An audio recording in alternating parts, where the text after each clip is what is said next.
everyone, welcome back to my channel Study Hunt with Nandini, and I'm here again with the second exercise of the first chapter. So let's start the video. And the first question of the exercise 1.2 is state whether the following statements are true or false. Justify your answers, and the first part is every irrational number is a real number. क्या हर एक irrational number एक real number है? तो इसका answer है true, क्योंकि real number में सारे नंबर आते हैं, चाहे वो रैशनल हो, इरैशनल हो, इंटीजर्स हो, पॉजिटिव नंबर्स हो या फिर नेगेटिव नंबर्स, इसलिए स्टेटमेंट ट्रू है. फॉर एग्जाम्पल रैशनल नंबर जैसे कि 2/7, integer 0, positive number 2, 3 etcetera and the negative number -1. These numbers are real numbers. Second part of the question is every point on the number line is of root m, where m is a natural number. And the answer is false, because natural numbers are positive numbers. Natural numbers negative नहीं होते हैं, और number line पे सब numbers होते हैं. वो rational भी होते हैं, इरैशनल भी होते हैं, पॉजिटिव नंबर्स भी होते हैं और नेगेटिव नंबर्स भी होते हैं. इसलिए ये स्टेटमेंट फॉल्स है, क्योंकि नेचुरल नंबर सिर्फ पॉजिटिव नंबर्स होते हैं. सो every point on the number line is not in the form of root m, where m is a natural number. Third part of the question is every real number is an rational number.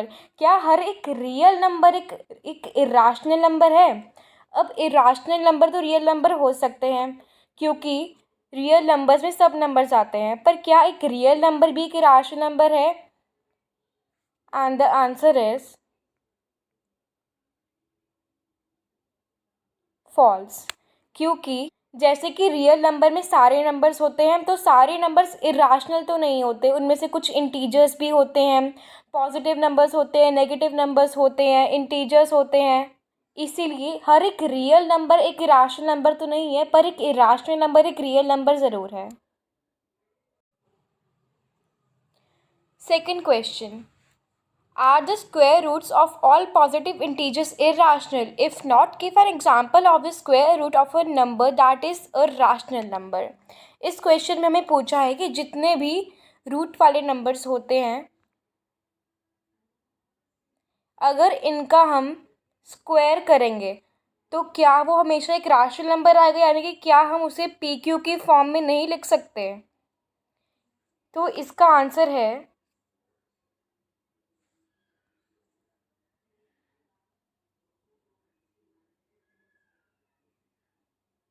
For example अगर हम root 81 को लेते हैं, root 81 9 के equal है, root 9 3 के equal है, root 4 2 के इक्वल है, और 932 ये सब एक रैशनल नंबर है, क्योंकि हम 932 को 9/1 3/1 2/1 की फॉर्म में लिख सकते हैं. इसलिए ये स्टेटमेंट फॉल्स है. Third question of the exercise is show how root 5 can be represented on the number line. इसके लिए हमें सबसे पहले एक नंबर लाइन ड्रॉ करनी है. इस नंबर लाइन को हम नेम देते हैं m. ये याद रखना, जितना गैप 0 और 1 के बीच में लिया था उतना ही गैप हर एक नंबर के बीच में लेना है. जैसे कि 0 और 1 के बीच में 1 सेंटीमीटर का फिर 2 सेंटीमीटर का गैप है, तो 1 और 2 में भी उतना ही होना चाहिए, 2 और 3 में भी, और 3 और 4 में भी. 2 के ऊपर हम एक 90 डिग्री का एंगल ड्रॉ करेंगे. ये एंगल ड्रॉ करने के बाद जितना गैप 0 और 1 में था उतना ही हमें हमारा कंपास खोलना है. कंपास का पॉइंट 2 पे रखना है, और जितने सेंटीमीटर का गैप था उतने ही सेंटीमीटर की हमें एक आर्क डालनी है. ये आर्क डालने के बाद हमें ज़ीरो को इस आर्क से मैच करना है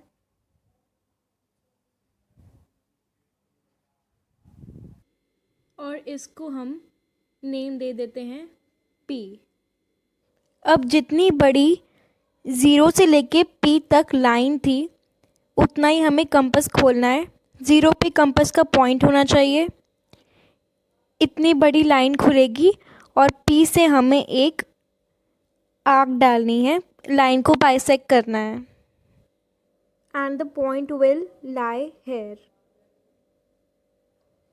और ये एंगल √5 है। तो ये थी √5 की रिप्रेजेंटेशन और number line. In right angle triangle OA² is equals to OB² plus AB²। ये हमें पता है कि एक राइट एंगल ट्राइंगल की एक साइड 90 डिग्री के इक्वल होती है और ऐसे ही हम हाइपोटेन्यूज फाइंड करते हैं अगर हमें बेस और परपेंडिकुलर गिवन हो। जैसे कि हमें √5 निकालना है तो हमें ऐसे कौन से दो नंबर चाहिए जिसको सॉल्व करके हमारा √5 आंसर आ जाए। मैं 2 का स्क्वायर प्लस 1 का स्क्वायर ले सकती हूँ क्योंकि अगर इनको हम सॉल्व करेंगे तो क्या आएगा 5, है ना। अब हम क्या करेंगे, अब हमारी OA² की वैल्यू 5 आई है, √5 नहीं।